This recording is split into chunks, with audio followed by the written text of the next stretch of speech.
I actually hope it can inspire people to fight when they see that something, when they see that a wrong has been done.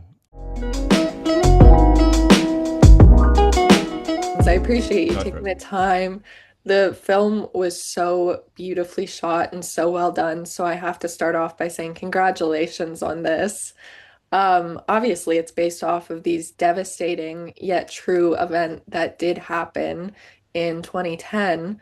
So I'm wondering, as a director, when you're taking on this type of story that has impacted so many people's lives, how do you find the balance of staying true to the story while still making it adaptable for a big screen that an audience can somewhat enjoy, even with the hard story?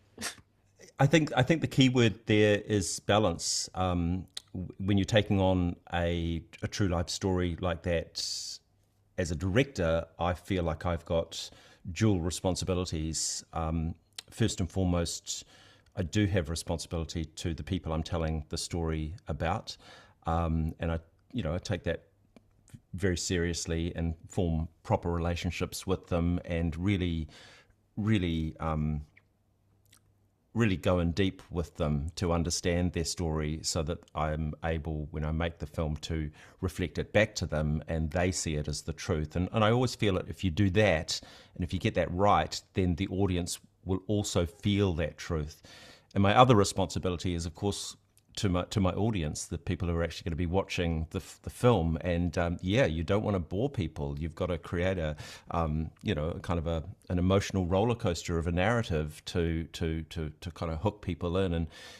And I quite like those. I quite like that balance. I quite like the challenge of that, because it's not black and white. It's like you're just sort of always on this fulcrum of trying to make it work for both.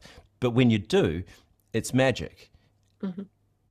And I've experienced something of that magic when we released the film late last year in New Zealand, where the two real people who the film's about, Sonia Rockhouse and Anna Osborne, attended. I think we did over 20 Q&A screenings around New Zealand, all of them packed out. It was a huge event. And in every single one, at the end of the film, there was a standing ovation, not for the film, but for them.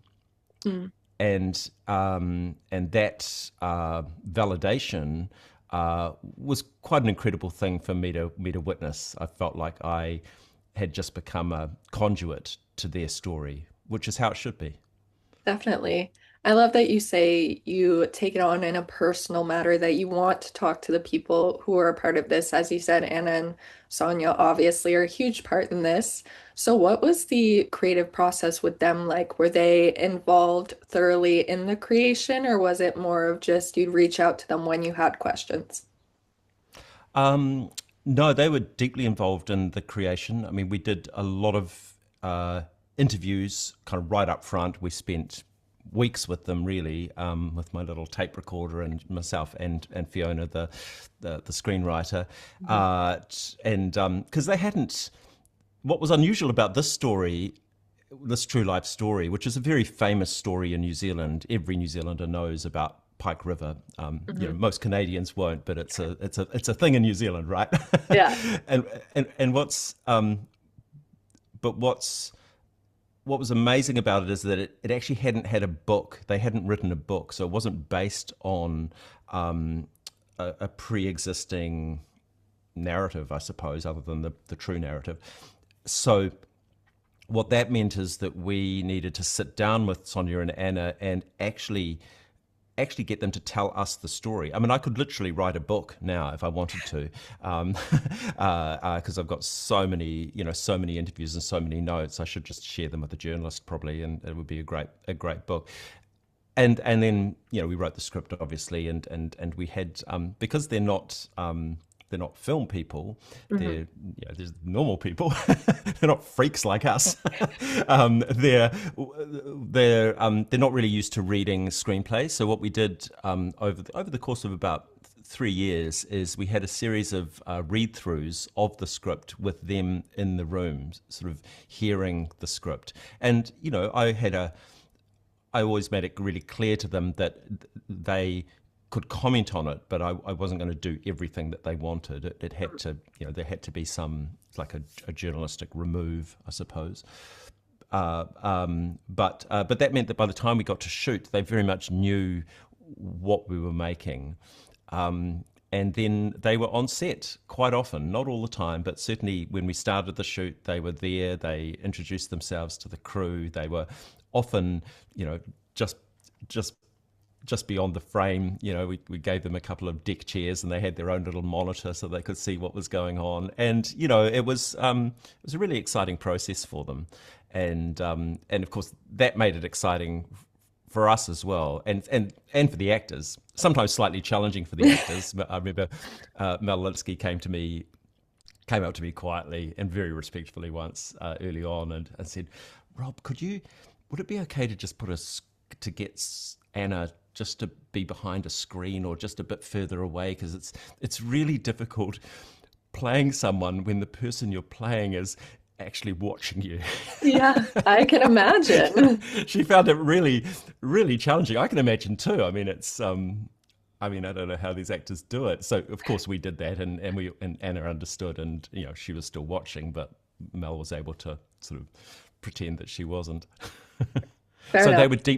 they were deeply involved through the process, right through to the end of the process. But one of the most memorable actually one of the most memorable days of my life was when we invited them over to my place at home here once we had a cut of the film, and actually showed them the film, Wow. up on a big screen, and I was sitting with the producer just behind them. They had a couple of comfy seats up near the screen, and so I was really watching them. I wasn't watching the film. I Yeah. already knew what that was, and what I was seeing essentially in silhouette was constant mirroring of what was going on the screen. So Wow. when Robin Malcolm reaches out when the actors reach out for each other's hands on the screen, that was happening in silhouette with Sonia and Anna sitting just in front of me. And at the end of the screening, which I think was really overwhelming for them, and I'm sure now that you've seen the film, you can understand that. They just sat there in silence for, gosh, it felt like 2 minutes. It probably was. And then Anna just very, very quietly said, "I'm just so proud." That's a good validation to have. I mean, not only for everything Well, they've done, but obviously what you've done as well. well, how crazy is this? They got to see their own story Hmm. reflected back to them. They weren't saying, "I'm just so proud of the movie." That's Yeah. not how I took it. They were, for the first time, I think, they actually saw what they had done, Hmm. what they'd achieved, and I don't know. That feels pretty good when you're part of doing that for someone, because these two are heroes in my eye, and they deserve all the validation they're getting. Yeah, definitely. I mean, we're all our own biggest critics, so I'm sure for them, finally seeing other people portray them and seeing that on the screen is kind of a way of realizing everything that's happened. Yeah, that's right. I'm sure you're right there. There's sort of it's an interesting distance, isn't it? Hmm. Which allows you to sort of see yourself without having to kind of watch your own annoying face. You can Exactly. see you can see a more glamorous version of yourself, essentially. that's that's probably why we'll all be using kind of animated avatars on Zoom in 2 years, for the same reason. Definitely. But I want to talk about one of the shots specifically that stuck out to me was the pool ball that sinks in and that kind of insinuates the explosion that happens. not only was this just a super respectful way for you to do it, but it was also so symbolic. So I'm wondering for you, was that always what you knew the shot was going to be as the explosion? Or were there other things in your head of how you wanted to portray that? I had an instinct for it. I knew what I knew for sure is that I didn't want to show the explosion. Mhm. I wanted to find a more elegant way, and in fact, the reason for that was simply that I wanted the film to be about the experience of the families, Mhm. uh, and their experience was not actually going into the mine and then we're in the dark and there's this massive explosion. You know, their experience, like the experience of most of us, anyone who experiences any sort of tragedy, you usually experience it via a pretty ordinary phone call that says, "No, the plane hasn't arrived," or whatever. You know, it starts usually with a phone call or a policeman or woman knocking at the door, and so I very much wanted to kind of to make it experiential, but through them, which is sort of kind of weird, maybe because it's slightly anti-dramatic. You'd think the dramatic part of a story about a mine explosion is the mine explosion, and instead we get a pool ball.